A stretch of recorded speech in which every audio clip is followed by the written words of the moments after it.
Section 1. Hey everyone, tonight we're going to time travel straight into the winding alleys of 18th century Japan. You'll be barefoot, maybe cloaked in midnight fog, and absolutely surrounded by mystery. It starts with a body, yes, already, and ends with tea. And in between, well, you might not survive this cup. Picture it.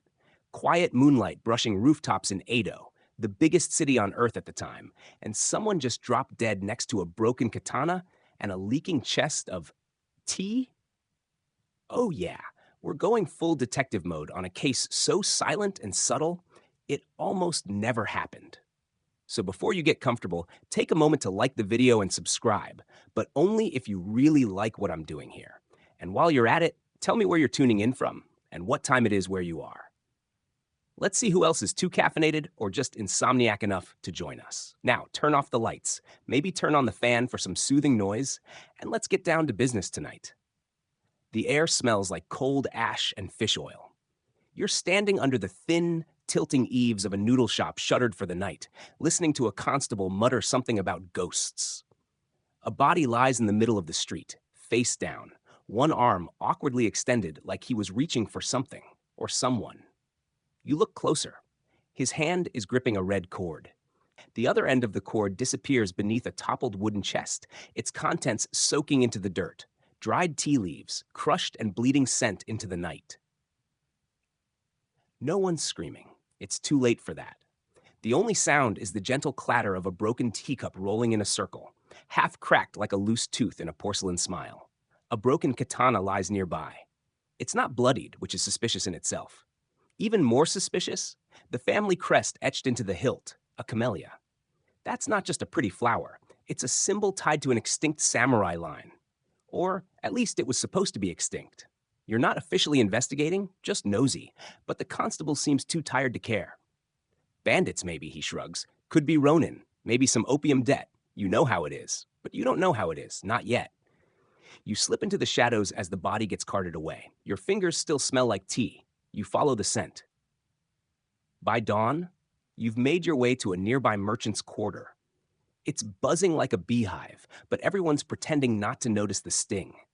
Tea is a big deal here, not just a drink, but a trade, a ritual, even a form of payment depending on who you talk to. This stuff built temples and bribed tax collectors. You stop at a vendor frying sweet potatoes, strike up a chat, and casually ask if there's been any, tea drama lately. The vendor leans in. Something's off. He mutters through steam. That chest? I've seen markings like that before. Comes from way down south. Satsuma, maybe. You ask him how he knows. He shrugs and flicks a sweet potato chunk into oil. Once saw a monk trade one for a sword. Who trades leaves for steel? Someone does. And it's not the only strange thing that's happened lately. Turns out, in the last 3 weeks, 3 separate tea shipments have been intercepted just outside the city. Contents gone. Guards vanished. All blamed on bandits. But you catch a rumor about a different theory. There's a tax, someone whispers as they pass you in the crowd. Only, it's not in any book. Now your eyebrows are basically doing gymnastics. An invisible tax? You find your way to an old tea shop down a narrow side street, barely more than a shack, but the sign outside is marked with the same camellia symbol you saw on the sword hilt. Coincidence? Not tonight. Inside, it smells like moss, incense, and old regrets. A man stands behind the counter, tall, scar across his cheek, doesn't speak, just bows. He prepares you a cup of tea in total silence, every movement deliberate and slow. When you try to ask questions, he holds up one hand, palm out as if to say, wait. The tea is strange, bitter, smoky, almost electric, and something about the way he moves, it clicks. This isn't just a shopkeeper, he's a samurai, or was. Locals say he hasn't spoken in 7 years, ever since the night he abandoned his clan during a failed mission. Others say he watched something so horrific, it shut his voice down forever. Whatever happened, he now brews tea for select clients at night. One of them, you learn, was the man who died last night. You leave the shop with a belly full of tea and a mind swirling with questions. On the way out, you notice a thin smear of red on the doorframe. Not blood, paint. But not any old paint. It's vermilion, the kind used in official tax seals. Coincidence too? You're starting to think someone's leaving you a trail.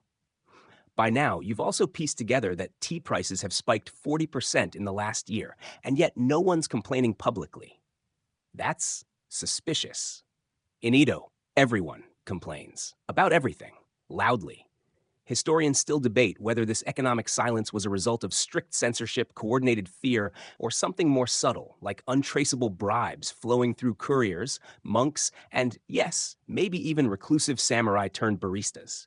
You head back toward the alley where the body was found. You duck past a blind beggar with a lute and slip through the crowd. Something feels different. The ground. It's been swept clean. Too clean. But as you kneel down, pretending to adjust your sandal strap, you spot something in the gutter. Wedged in the crack of a stone, a gold leaf fragment, like the kind pressed onto ceremonial tea used in tribute ceremonies. You remember an old tale about a daimyo who once paid a year's worth of rice taxes using just 2 bricks of ceremonial tea. The stuff was worth more than silver. It was stored under lock and key. Usually, someone's been moving it, illegally. And last night's victim? Just the latest thread in a silent tug of war. As you pocket the gold leaf, a cool breeze slips past. It carries with it the faintest whisper. Could be wind, could be memory. Could be the beginning of a secret someone killed to protect. Waiting for continue. The scent of roasted tea still lingers in your sleeve. It's faint now, mixed with city grime and the tang of street food, but every time it hits your nose, you feel that same prickling at the back of your neck. Something isn't right. Tea isn't just tea. You can feel it. And this morning, it smells like ambition, money, and murder. You wander toward Nihonbashi, the commercial heart of Edo, where the bridge hums with the daily rituals of trade. You dodge ox carts and silk-robed merchants, sidestep beggars, and slide past a shouting rice vendor until you land near a 3-story warehouse that looks far too secure for storing leaves.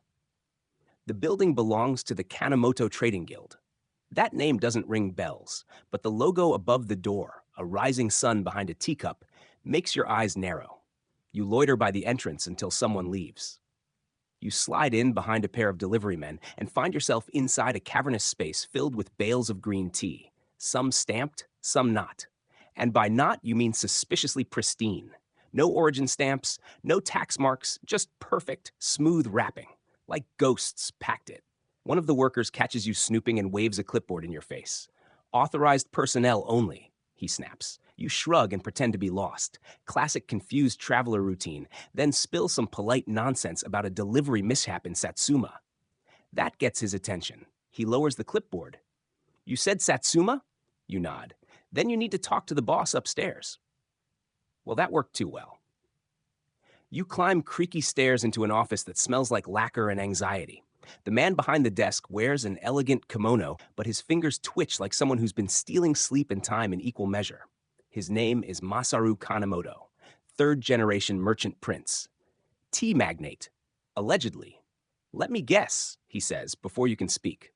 You're sniffing around about the tax. Okay, that was fast. He gestures to a chair and pours 2 cups of tea.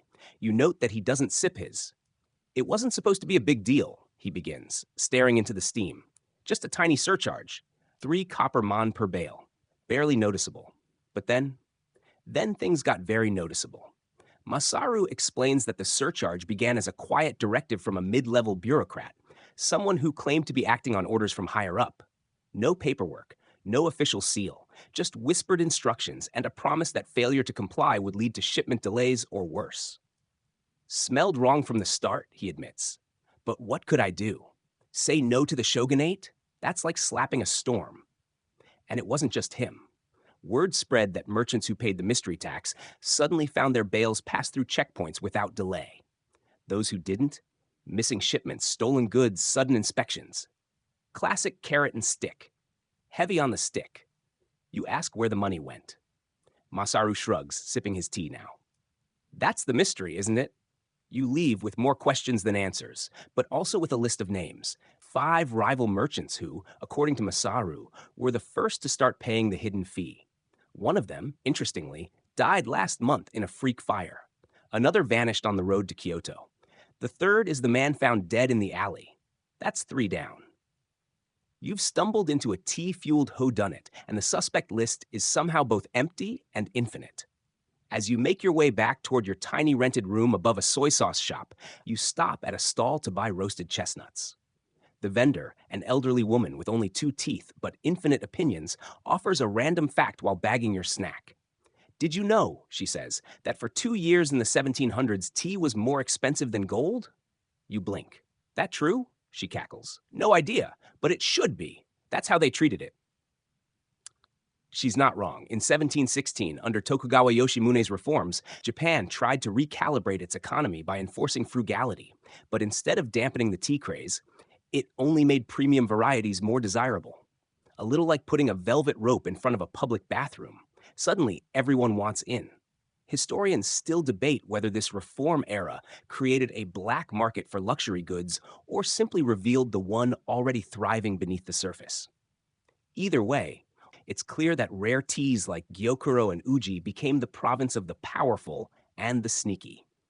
So what happens when someone starts siphoning money off the top of that steaming pot?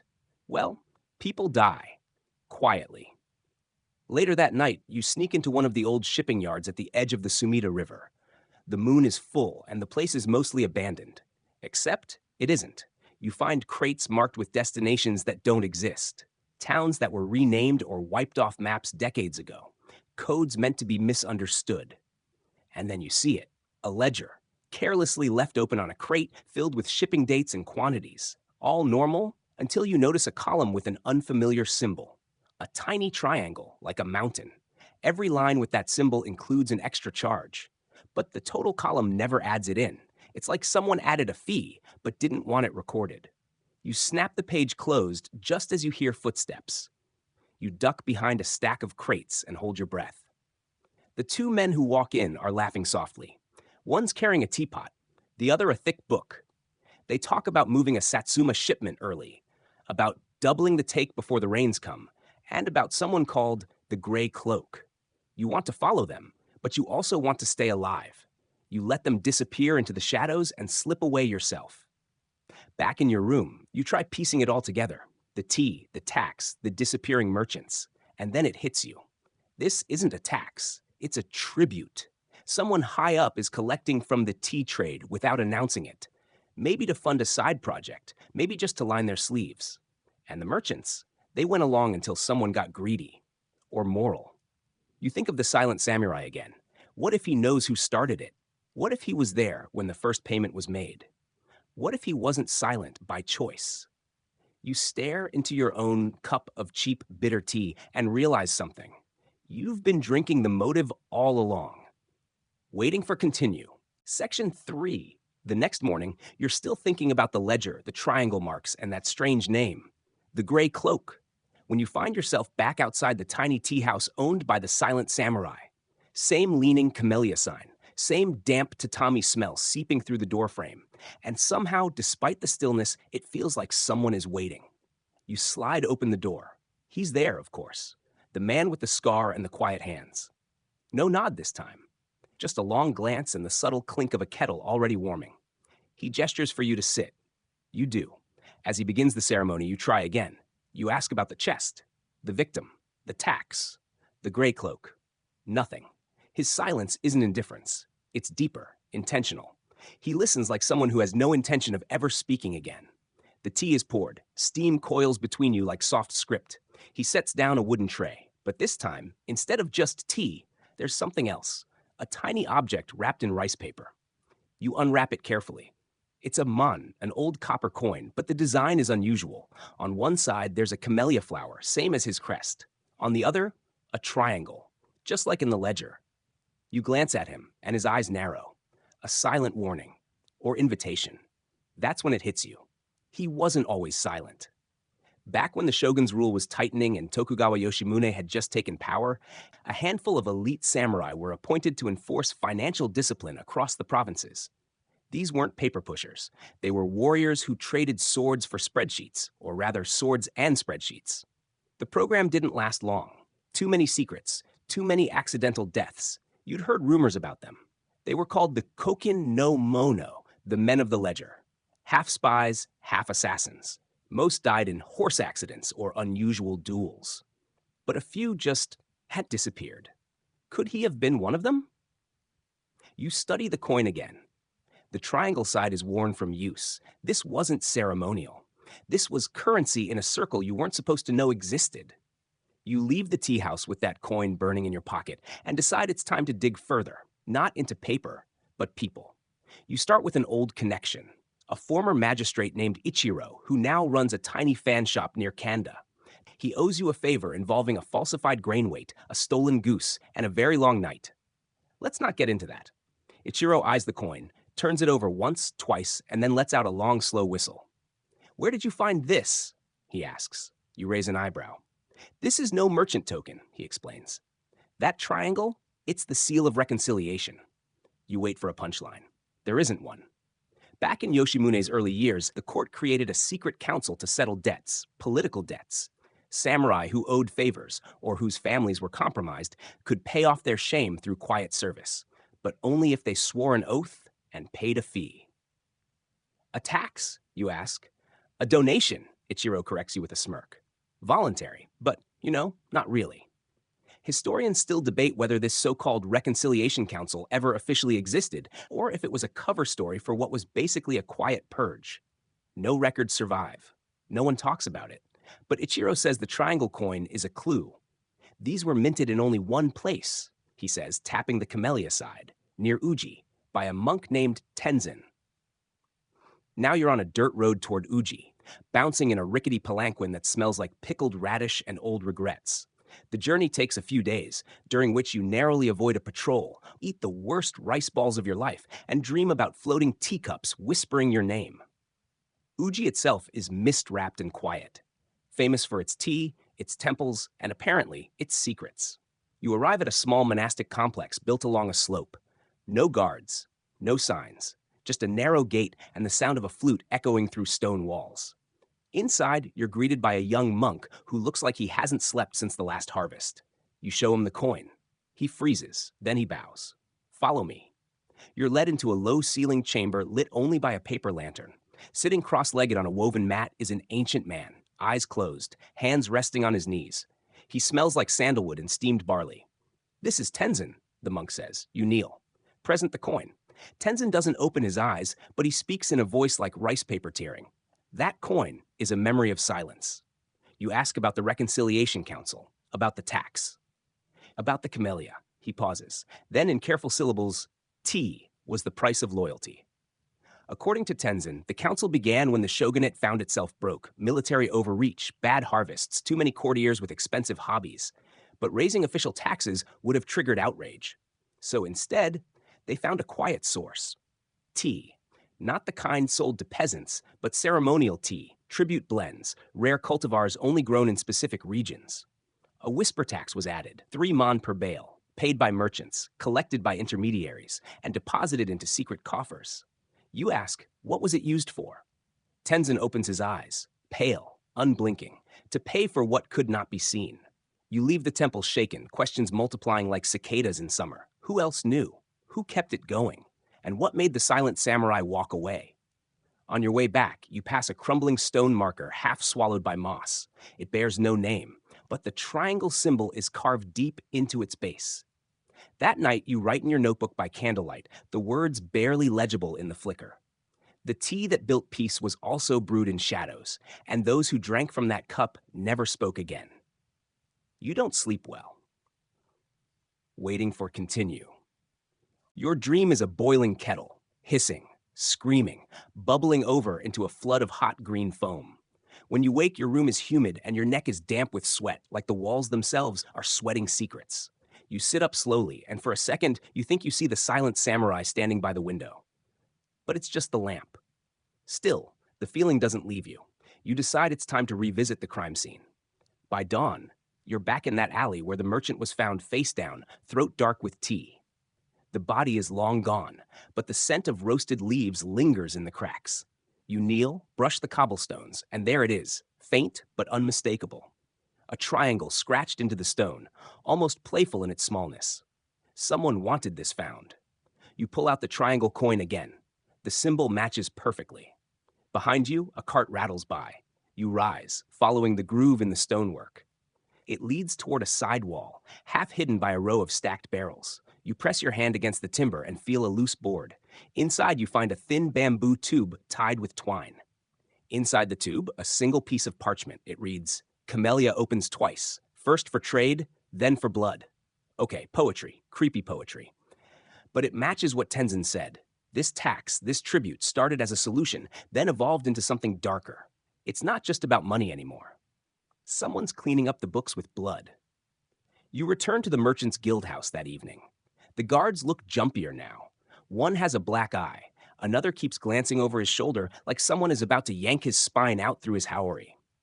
Masaru Kanemoto is gone.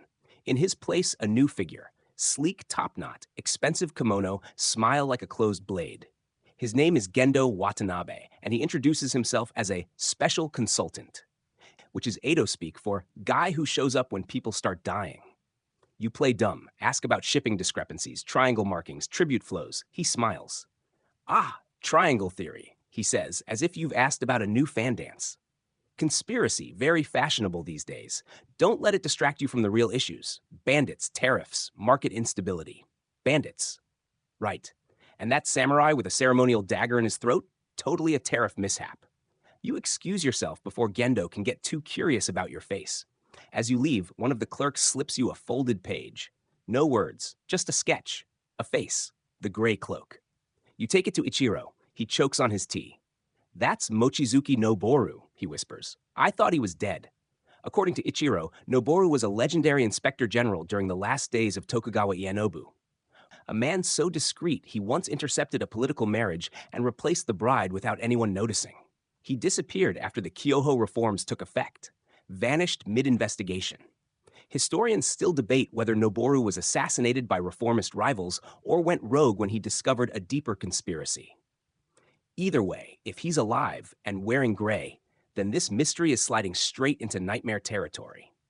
Ichiro leans in. If you're going after him, you'll need help. You raise a brow. From who? From the Ikkyo. Oh no, the Ikkyo are freelancers, half vigilante, half gossip, masters of disguise, misinformation, and very strong pickles, notoriously untrustworthy but undeniably useful. So you head to Yoshiwara. Yoshiwara is sugar and silk over a rotting tooth, a floating world of pleasure, lies, and theatrical secrets. You walk past lantern-lit brothels and puppet theaters until you find a noodle stand that sells nothing and everything. The Ikkyu are already waiting. 3 of them. One in a kimono painted with clouds, one pretending to be asleep, and one eating soup with chopsticks made from folded playing cards. You tell them about Noboru, the coin, the camellia message. They nod like they already knew, which they probably did. We've been tracking tea ghosts for a year, says the cloud kimono. Someone is paying ex-samurai to erase tax records by erasing the taxpayers, says the sleeping one, eyes still closed. And the real kicker? The soup one leans in, voice low. It all leads back to Kyoto, not the court, the warehouses. Apparently, several old tea storage facilities once used by the imperial family have quietly changed hands. No records, no transfers, just new guards and new locks. You show them the sketch of Noboru. All 3 blink. He's alive, all right, Cloud Kimono says, but he's not just collecting. He's trying to rewrite history. How, you ask? By burning it, Sleepyhead murmurs. That night, you stake out the old Kyoto Road checkpoint with the Ikkyo. You're cloaked, quiet, and slightly cold. Around midnight, a caravan appears. 3 unmarked carts, 1 rider in gray. Gray cloak. You tense, ready to follow, but something's wrong. He's not alone. At least 6 guards. And they're not transporting tea. They're transporting scrolls. Books. Boxes with seals so old they predate the shogunate itself. He's taking records, you whisper. Rewriting history, Soup Guy confirms. One of the Ikkyu draws a little triangle in the dirt. This is the real tax, not tea. Memory. You watch as the caravan disappears into the night, and with it, perhaps, the last untwisted version of what really happened to Japan's tea economy. The Ikkyu vanish just as fast. No goodbyes, just silence. Like steam in winter. You return to Edo days later, exhausted, dusty, and humming with paranoia. There's a letter waiting for you, slid under your door. It reads, You have seen the root, now taste the flower. The camellia blooms where shadows drink, and it's signed with a single triangle. You look out your window at the skyline of tiled roofs and rising smoke. It's not about tea anymore. It's about who controls the story of tea and who's willing to kill to make sure no one remembers the truth. Waiting for continue. Section 5. The tea is too hot. You sip anyway, tongue blistering slightly. Maybe you deserve it for getting this deep into something nobody even admits exists. The room is quiet, candlelight fluttering like it knows something you don't. You're back in Edo, but things have changed. The city feels coiled, like it's waiting for a gong to sound. You can sense it in the tension of shopkeepers' bows, the sidelong glances from guards, the strange absence of beggars in alleys where they usually lounge like gossiping cats. Something is moving beneath the surface. You sit with the triangle coin on the table in front of you. Next to it, the sketch of Noboru. And now, a new piece, a scroll you borrowed from the Merchant Guild's archives. You had to promise to return it. You won't. The scroll details an unofficial levy introduced during the early Kyoho reforms. It mentions tea, not directly, but with enough euphemism that it's practically shouting. Soft commodity, sourced from sacred hills, taxed at discretion under the Mountain Blossom Protocol. Mountain Blossom, Camellia. The pieces are rearranging themselves again, and that's when a knock rattles the door like it's ashamed of itself. You rise, open it slowly. It's the silent samurai. This time, he's not alone. Behind him stands a woman in dark traveling robes, gray streak in her hair, eyes sharp enough to slice. She nods once and steps inside without asking. Her name is Aika, the samurai writes on a small slip of parchment. She speaks for me now. Aika wastes no time. She unrolls a bundle, old parchment, delicate silk wrapping, and a faded map of tea routes stretching from Uji to Edo. She points to a dot labeled with the camellia icon, deep in the Suruga Hills. The origin point, she says. You lean in. This was the shogunate's private plantation, she explains, reserved for ceremonial blends, spiritual offerings, and covert taxation. But why the secrecy, you ask? She pours tea, not for ceremony, but practicality. It tastes woody, sharp, not pleasant. Because the emperor's court taxed tea too, she says. And the shogunate couldn't appear weaker. They couldn't be seen sharing revenue. So instead of sharing, they buried it. Aika spreads out another document, an intercepted letter sealed with the Grey Cloak's emblem. It reads, We found the last vault. The ink is still wet. Burn the duplicates. Deliver the rest to the Blossom Gate. You pause. The Blossom Gate? Aika nods slowly. It was a code name for a secret archive in Kanazawa. And just like that, you have a new destination. The journey to Kanazawa is longer than expected. Bandits, washed-out roads, and a minor detour involving a man who thinks he's a reincarnated tea kettle slow you down. You don't ask questions. He gives good directions. Kanazawa's stone walls emerge like sleeping giants, and you arrive under cover of twilight. The air smells like sea salt and rain. Locals whisper of strange men arriving in the night, carrying boxes wrapped in oilcloth. You find lodging above a fish market. Your room smells like brine and wet wood. It's perfect. That night, you sneak into the old Sakuramon archive, abandoned officially, but pulsing with quiet activity. Through a gap in the roof tiles, you watch. Men in gray, boxes marked with triangles, and one figure standing apart, hands clasped, still. It's Noboru. He hasn't aged well. His back bends slightly now, but the fire in his eyes hasn't dimmed. He oversees the burning of documents. You watch as one scroll curls into ash. The embers rise like moths. You want to scream, but instead, you memorize every step, every face, every item entering that fire. And then you slip away, unnoticed, mostly. You're halfway back to the inn when a blade whispers through the air beside your head. You drop, roll, and come up staring at a very familiar crest, the triangle inside the camellia. This assassin isn't here to warn you. You fight. It's clumsy, brutal, and over in less than a minute. You don't win so much as survive slightly longer than expected. The attacker flees, but not before you land a solid strike to the leg. Blood on the cobbles, you follow it. It leads you back, not to Noboru, but to a printing shop. Inside, you find something you weren't expecting. Paper, reams and reams of it, all blank. And then a single printed page in the press. The reconciliation tax was a noble gesture. All records of misconduct are hereby forgiven. Your hands tremble. They're not just burning the past, they're rewriting it. You take the evidence to Aika and the silent samurai, who have been waiting by the river. She reads the page and shakes her head. They want to make it official, she says. A new narrative, where no one bled and no one was taxed. But why, you ask? She meets your eyes, because history is a weapon. and they want the hilt.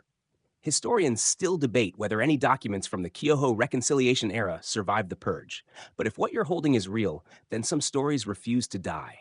Suddenly, a noise, footsteps, dozens of them, gray cloaks, surrounding you. Noboru steps forward, calm, elegant, sad, almost.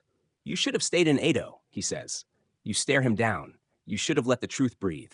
He sighs. The truth isn't profitable. Aika tenses. The silent samurai steps between you and Noboru. But Noboru raises a hand. I won't kill you, he says. You're already part of the record now. He tosses a scroll at your feet.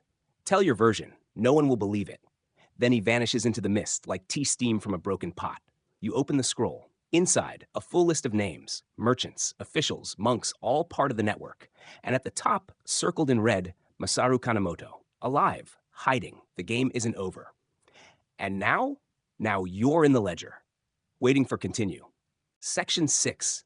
The next morning, your tea tastes different, sharper, earthier. It lingers on your tongue like regret.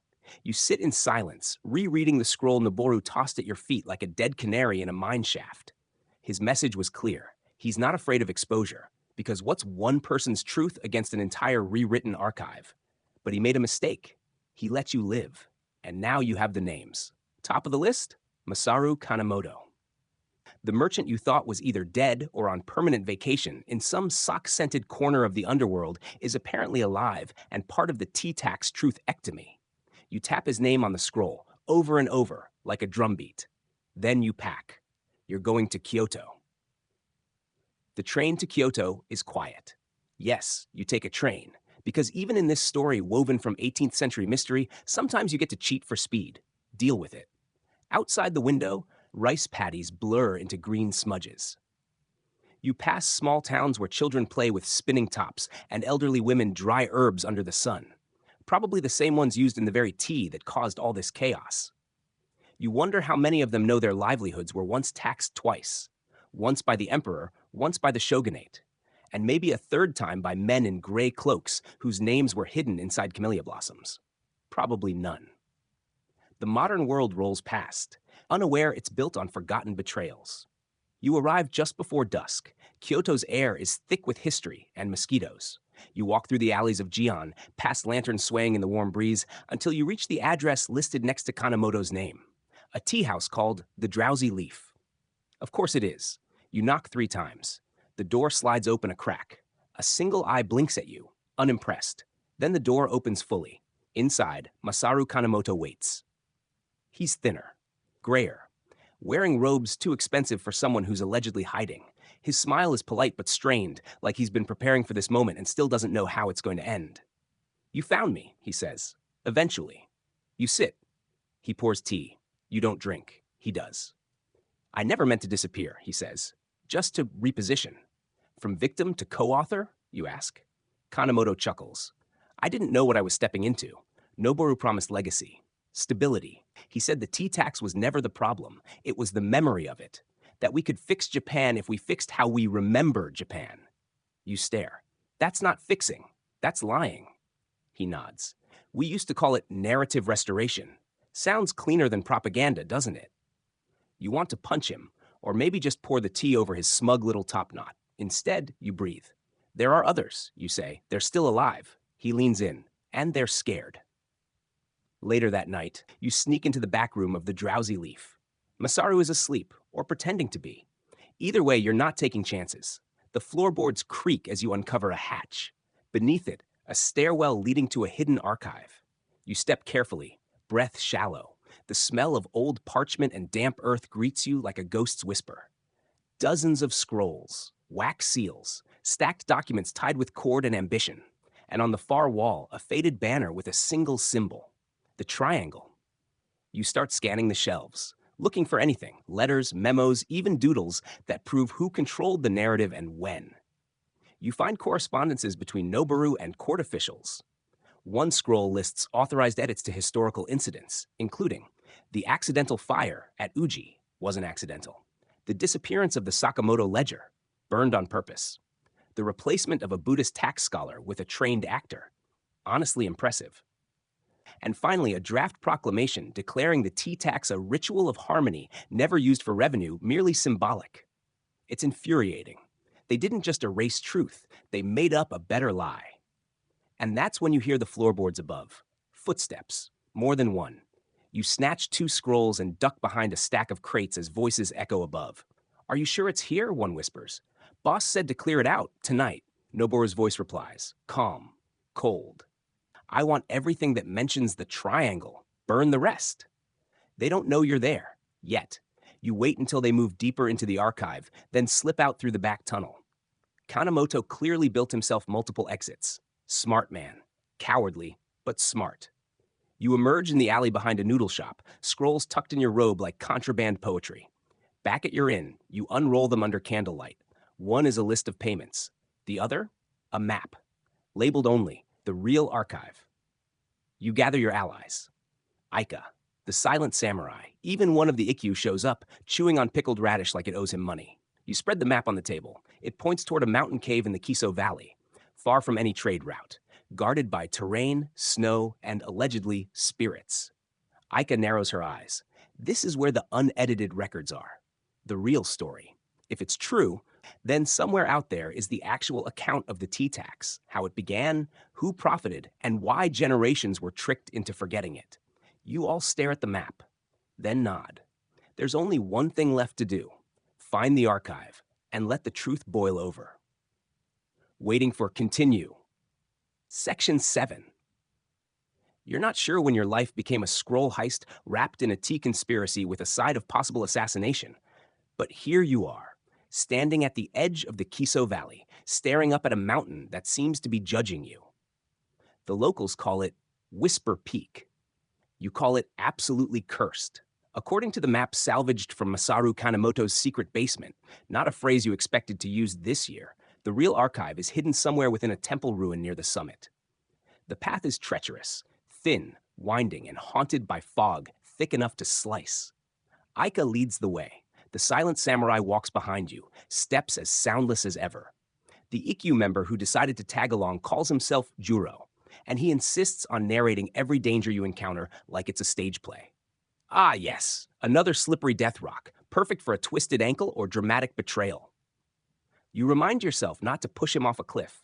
Yet, as you climb, the air cools, the trees thin, and then just as the sun starts to dip, you see it, a crumbled pagoda, half swallowed by moss, the roof long gone, but the foundation holds.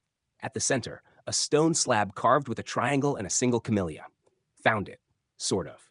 The entrance is sealed, or at least it was. Juro finds the hidden latch under a false altar with the confidence of someone who has spent too many nights reading ancient fan fiction. Stone shifts, dust rises, and a door opens inward into the mountain itself. You light torches. Not dramatic ones, just solid, practical torches that smell like pine and regret. The corridor is narrow, damp. Your footsteps echo like unwanted confessions. Do you hear that? Aika whispers. You pause. Focus. Water. A stream, underground. And another sound. Paper. Not the rustle of dry leaves, but the living sound of parchment being moved. Shelved. Cataloged. Someone's in there. You move faster. The corridor opens into a cavernous chamber, at least 3 stories high, with walls lined from floor to ceiling with scrolls, records, maps, and bound ledgers. You stare in awe. This isn't a hideout, it's a library. At the center stands an old man, bald, robed, wearing glasses so thick they magnify his eyes into moons. He doesn't flinch when you enter. Instead, he nods politely. You made it, eventually. Who are you? You ask. Archivist, he says. That's all that matters. You look around. Every scroll is labeled, dates ranging from 1685 to 1834. Notes in multiple hands. Everything is meticulously organized. He gestures to a table already prepared for you. Your section's ready. Aika frowns. You were expecting us? The archivist shrugs. Noboru sends dogs. You send seekers. History prefers seekers. You don't sit, not yet. Is the original tea tax here? You ask. He smiles. It's all here. You sit. And for the next 3 hours, you read. You read until your eyes blur, until your fingers twitch with ink dust, until the reality you thought you understood feels like someone else's dream. The truth is worse and weirder than you expected. Turns out the silent samurai weren't just protectors of the tea routes. They were enforcers. paid under the table to silence dissenters, seize unauthorized trade, and redirect profits back into the shogunate's cultural fortification fund, which, translated, means private palaces and illegal moon viewing parties. One ledger details a covert deal with Portuguese traders. In exchange for gunpowder and rare herbs, read narcotics, the shogunate offered exclusive access to elite tea ceremonies, complete with edited rituals to keep foreign curiosity high and local understanding low. You also discover the name of the original whistleblower, Chikako Tomoe, a tea master's apprentice turned document scribe. She saw the ledgers. She sent coded poems to a Kyoto journal. She was arrested for improper brewing technique and vanished within weeks. Historians still debate whether Chikako ever existed, but here in the archive, you hold her confession scroll. And it ends with one haunting line. If truth is leaves, then time is the water that brews it bitter. You don't sleep that night. Instead, you copy, scroll after scroll. Aika helps. So does Juro, who's remarkably competent when he's not narrating his own life. The silent samurai stands watch. At one point, he hands you a folded note. Inside, a child's drawing of a mountain, a cup, and a woman with a camellia in her hair. His sister. You nod. He nods. No words are needed. Just before dawn, the archivist returns. He sets down a final scroll, wrapped in gold-threaded silk. This, he says, is the last one. You hesitate. What is it? The edit order, he says. Signed by Noboru, sealed with the shogunate's blood crest. You take it, open it.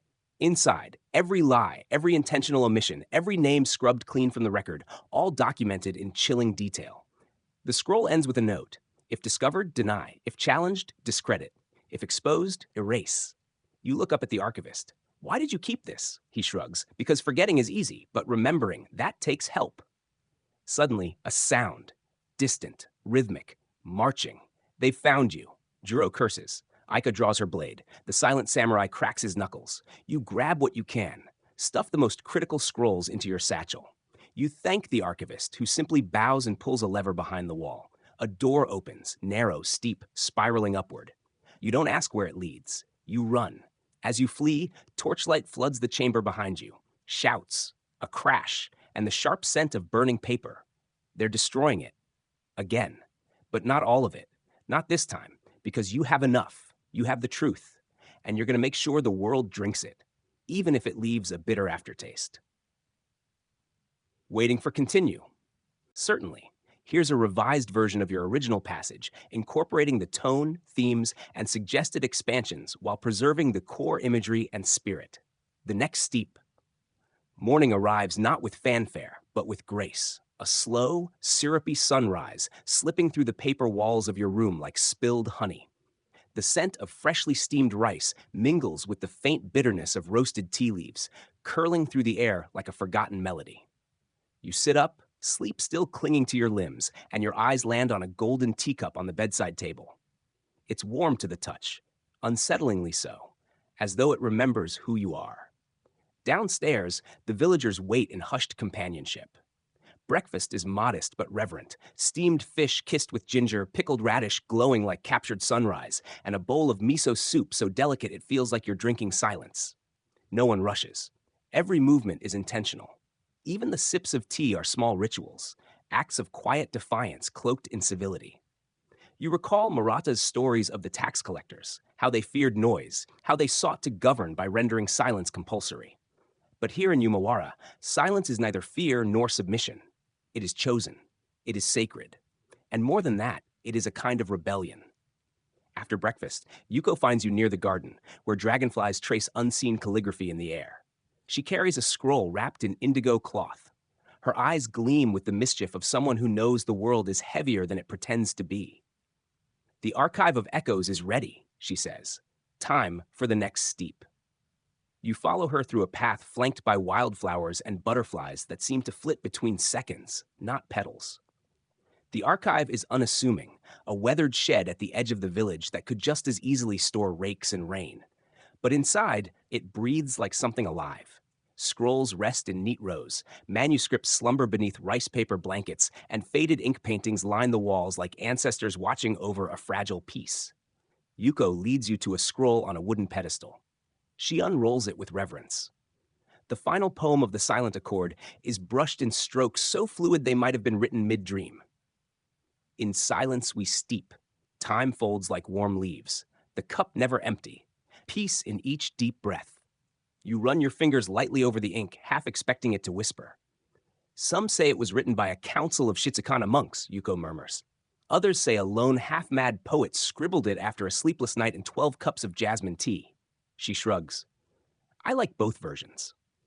The stillness around you begins to hum, not a silence of absence, but of intention, a silence that wraps itself around truth like silk. It becomes clear then, the tax wasn't just about power. It was an attempt to bottle human nature, to distill obedience into policy. But Yumawara, with its rituals and reverence, turned compliance into art. They danced the line between law and liberty until it blurred, and in doing so, they disappeared from the reach of the law entirely. Before you leave, Yuko presses a silk-wrapped bundle into your hands. Inside is a packet of rare tea leaves, silver-tipped, almost glowing. They help with clarity, she says, and with forgetting the things that don't matter.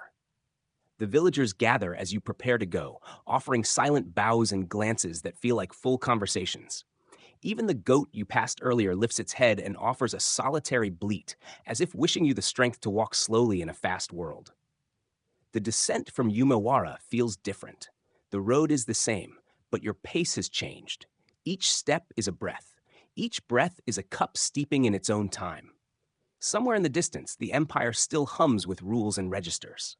But here, beneath layers of ritual, in the soft echo of withheld words, another kind of law survives. A law written in stillness.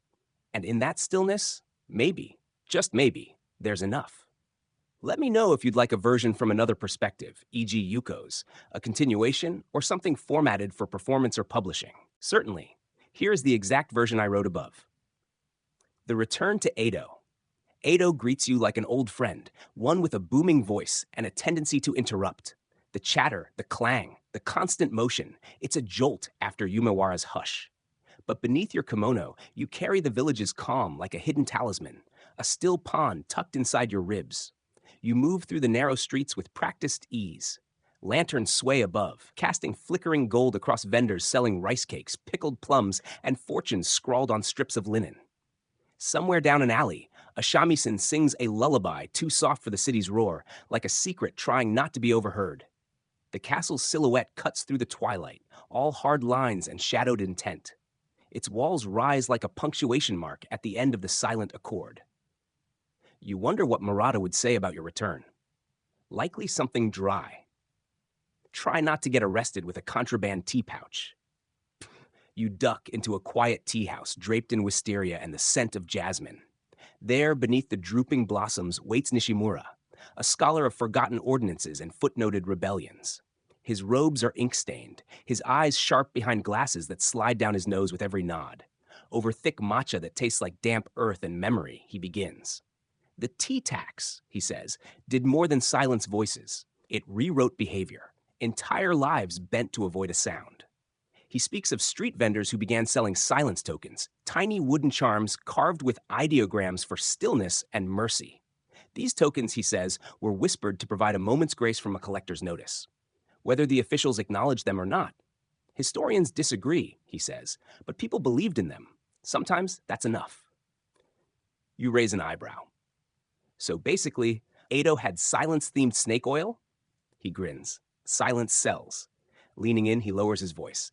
There are rumors of a society called the Quiet Ones, experts in subaudible resistance. They communicated in glances, gestures, some say even coded tea leaves. You imagine them now, silent rebels slipping across rooftops, passing messages in steam swirls and miso garnishes. The idea is absurd and oddly plausible. Nishimura slides a scroll across the table. The paper crackles like old silk. A merchant compiled this during the height of enforcement. It's a guide to staying beneath the auditory threshold, lists optimal times for coughing, how to muffle sandals, even breathing techniques. You skim it.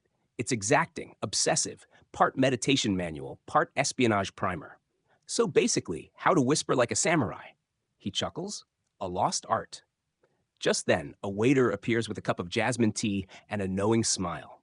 On the house, he says. For anyone bold enough to talk about the tea tax. You lift the cup, its aroma soft and floral. Beneath the surface, steam curls like a question unanswered. The tax may be gone, but the ghost of it lingers, in quiet glances, measured footsteps, cups raised without clink or toast. It was never just a law. It was an invitation to adapt, to resist, not through noise, but through stillness so sharp it could cut. And in Edo, even silence echoes. Certainly. Here is the exact version I just wrote above. Relics and resonance. The next morning, Edo feels a little quieter, or perhaps your senses have finally adjusted. The clang of wheels, the bark of vendors, the gossip drifting from balconies. They're still there, but softer now, like background noise in a life newly tuned to stillness. Drawn by a hand-painted sign wedged between two tea houses, you step into a narrow building offering artifacts of the silent accord. Inside, the air is thick with the scent of lacquered wood, old ink, and something faintly herbal. The lighting is soft, respectful.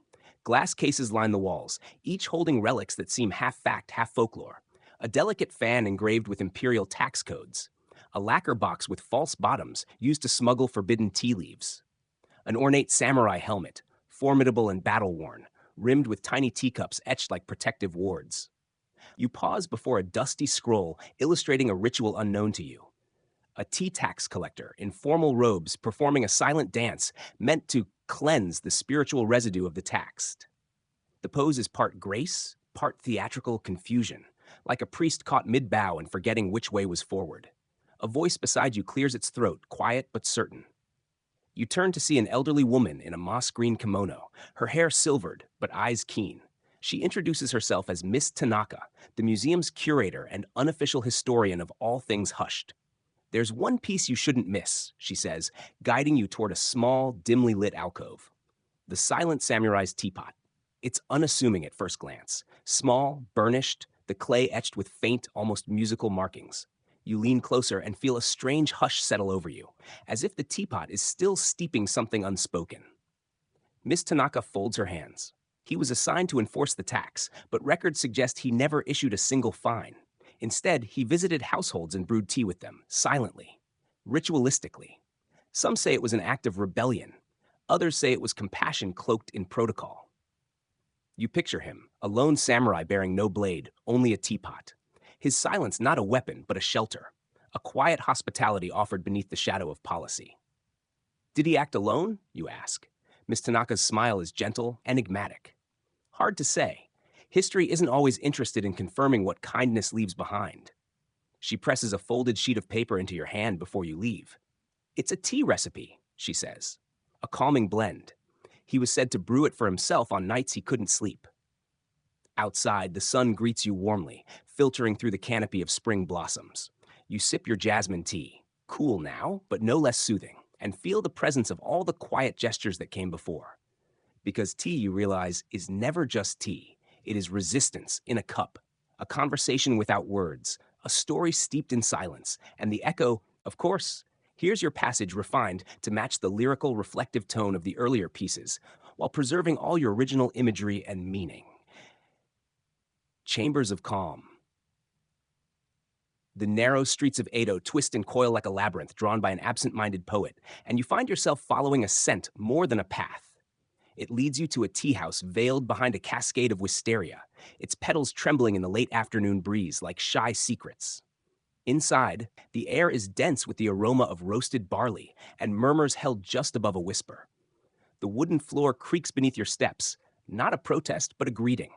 Even sound here is polite. An elderly man with a beard like unraveling silk nods as you enter. "You seek stories, yes?" His voice rises no louder than the steam curling from the cup he places before you. You lower yourself onto a tatami mat, feeling the hush settle into your bones. He begins, not with grand declarations, but with a quiet offering, the tale of kage-te, or shadow tea. "It was brewed only during tax inspections," he says, a special blend meant to soften the edges of dread, calming, perhaps even numbing, just enough to wait out the collectors. You sip the tea, earthy, a hint of something resinous, and let its warmth root you in place. He watches with a glint of mischief behind his calm. Historians argue whether it truly worked or if it was simply desperation steeped in ritual, he adds with a wry smile. Then he leans in, voice dropping further. There are also stories, stranger ones, about soundproof chambers. People would enter, sip tea in utter silence, then emerge, changed, steeled, as though the quiet had armored them. You raise an eyebrow. Like a tea-induced invisibility cloak? He doesn't laugh, only nods. Sometimes fear is the best disguise, and sometimes ritual gives that fear a rhythm. On the far wall hangs a faded painting. You hadn't noticed it before. It shows villagers mid-step, locked in a careful swirling motion, each figure with a teacup balanced in hand, their expressions serene. The old man follows your gaze. Chakai no mai, he says, the tea-gathering dance, a ritual of grace in the face of dread. When they couldn't fight the tax, they danced with it. You sit a while longer, letting the stillness of the room stretch around you. How many others, you wonder, found their way to this place or one like it, seeking not rebellion, but refuge? As you rise to leave, the old man hands you a small wooden box, its surface worn smooth with time. One kanji is carved into the lid, yasuragi, peace. For when the noise of the world becomes too much, he says. You bow, slipping it into your pack. Its weight is slight, but it anchors you. Outside, the wisteria shifts gently, petals brushing your shoulder like a benediction. And as you step back into the winding chaos of Edo, you carry with you a hush that no tax could ever touch, a silence not born of fear, but chosen. Certainly, here is your beautifully evocative passage, preserved exactly as you wrote it. The sun is dipping low, casting long shadows across the city as you follow a narrow alley toward a modest house with paper lanterns flickering softly outside. Tonight's destination is the home of Kaito, a tea merchant rumored to have preserved some of the most obscure documents relating to the Silent Accord. You're greeted by the soft sound of a shakuhachi flute, weaving a melancholy melody through the twilight air. Inside, Kaito's modest room is lined with scrolls and wooden boxes, each labeled in elegant calligraphy. He motions for you to sit on a cushion near a low table, where a pot of steaming hojicha waits. The roasted aroma fills the space with warmth, inviting you to settle in. Kaito speaks quietly. Many believe the tea tax was merely a financial burden, but in reality, it reshaped the very rhythm of daily life. He pulls out a worn manuscript describing an unusual practice, moku shogi, or silent moves, a tea ceremony game where participants communicate solely through gestures and expressions, never words. Historians still debate whether moku shogi was a playful pastime or a secret form of protest, Kaito says, eyes twinkling. You imagine the tense faces, the barely suppressed smiles, the delicate dance of silence turning into quiet rebellion. He continues, the tax also influenced gender roles. Women often became keepers of ritual knowledge, passing down secret tea blends and silent codes within the household. This surprises you. You picture mothers teaching daughters how to hold a teacup just so, not just for elegance, but as a language of defiance and grace. Kaito offers you a rare tea blend infused with sakura petals. As you sip, he recounts stories of samurai who doubled as poets, crafting verses to soften the edges of strict tax laws. You chuckle. So the tea tax gave rise to poetry? Who knew taxation could be so cultured? He smiles. Indeed, it's a reminder that even in the harshest systems, humanity finds ways to bloom. As the night deepens, you feel a peaceful connection to the countless voices that once gathered quietly over tea. Each sip a story, each silence a shared understanding. Outside, the lanterns flicker like fireflies, and you wonder how many secrets still hide in the steam. Absolutely, here is your passage presented exactly as written. You wake up to the soft patter of rain against your window, the sound a gentle drum inviting you to linger in bed just a little longer. The air smells faintly of damp earth and fresh tea leaves, a comforting reminder that nature has its own rhythm, far removed from the rigid tick of tax collection. You decide to visit the outskirts of Edo, where the once bustling trade routes now lie quiet under the mist. Here, merchants would exchange not only goods, but whispered rumors about the Silent Accord's true intentions. Walking along the muddy path, you come across an old market stall run by a wizened woman who claims to sell dream tea. She insists this blend can ease insomnia caused by worrying about taxes and silence. You raise an eyebrow, but take a small cup anyway. The tea tastes faintly of chrysanthemum and something earthy you can't quite place, like a secret buried in the leaves. She leans in, whispering, Historians still debate whether dream tea was an official remedy or just another village legend passed down to soothe restless minds. You chuckle softly and ask if she's heard any stories about forgotten inventions related to the tea tax. Her eyes twinkle. Ah, yes. There was the famed silent kettle, a contraption said to brew tea without a single sound, so tax collectors wouldn't know you were preparing it. You picture this mysterious kettle, perhaps a steampunk esque device with gears and mufflers, hissing and whistling in absolute silence. The reality was probably less dramatic, but the idea sticks with you like the lingering taste of the dream tea. As the rain eases, you continue along the path, your footsteps muffled by the soft earth. The landscape seems to breathe around you, full of unspoken stories and muted resistance. You pause to watch a pair of cranes dancing in the distance, their movements slow and deliberate, almost like the villagers' silent tea rituals you've come to admire. Maybe the true legacy of the tea tax isn't about coins or laws, but the quiet strength people found in the spaces between words. You sip your last drop of dream tea, letting its warmth settle deep inside as the mist wraps around you like a soft blanket. Certainly, here is your passage, presented exactly as written. The morning haze clings to the narrow streets of Edo as you make your way to a small, tucked-away bookstore that promises rare manuscripts on Edo period customs. Inside, the air is thick with the scent of old paper and a faint trace of green tea. The shopkeeper, a quiet man with round glasses perched precariously on his nose, greets you without much fuss, but offers a knowing smile when you mention the silent accord. He pulls out a fragile scroll and gently unrolls it on the counter. It's a detailed account of an ancient law related to the tea tax, one so bizarre it almost sounds like a prank.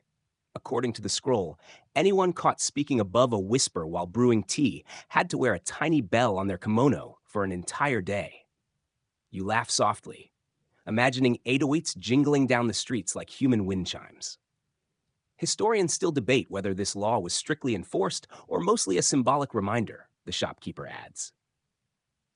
As you skim the scroll, you learn about the silent watchers, officials who patrolled neighborhoods not just to collect the tax, but to enforce silence itself, an eerie reminder of the power wielded by quiet authority. You ponder the paradox, how silence, typically a sign of peace, was twisted into a tool of control. The shopkeeper then reveals a collection of letters between samurai discussing the tax's unintended side effects. One samurai complains that the enforced silence made it impossible to gossip. The lifeblood of the city, he calls it. You chuckle. Even samurai weren't immune to the urge to spill tea. Figuratively, of course. Before leaving, the shopkeeper hands you a thin volume titled Whispers of Edo, Tea and Silence. You flip through pages filled with sketches of tea ceremonies, maps of taxed regions, and annotations in faded ink. Stepping outside, the sun warms your face as you clutch the book. It feels like holding a secret conversation across centuries, one whispered softly over cups of tea and heavy with meaning. You pause beneath a blossoming cherry tree, petals drifting lazily around you, and realize that silence, much like tea, can be both comforting and complicated. Certainly, here is your passage, presented exactly as written. The final evening in Edo settles softly like a well-worn silk kimono wrapped snug around your shoulders. You find yourself back at the riverbank, where the water flows gently beneath lantern-lit boats, their reflections flickering like scattered stars. The city's bustle fades into a distant murmur, replaced by the calming rhythm of night. You pull out the various scraps of paper, recipes, and notes collected along your journey, the secret tea blends, the stories of silent dances, and the curious laws etched into the margins of history. Each fragment feels like a whispered promise from the past. As you sip a final cup of warm, fragrant tea, you think about the silent samurai and the villagers who mastered the art of quiet resistance. Their lives were woven into the delicate fabric of tea leaves and whispered words, creating a tapestry both fragile and enduring. Historians still debate many aspects of the tea tax's origins and effects, but one thing feels certain. Beneath the silence imposed by laws and collectors, the spirit of the people quietly brewed resilience and grace. You lean back, eyes heavy but mind alive with images of soft steam, rustling leaves, and the gentle clink of teacups shared in secret.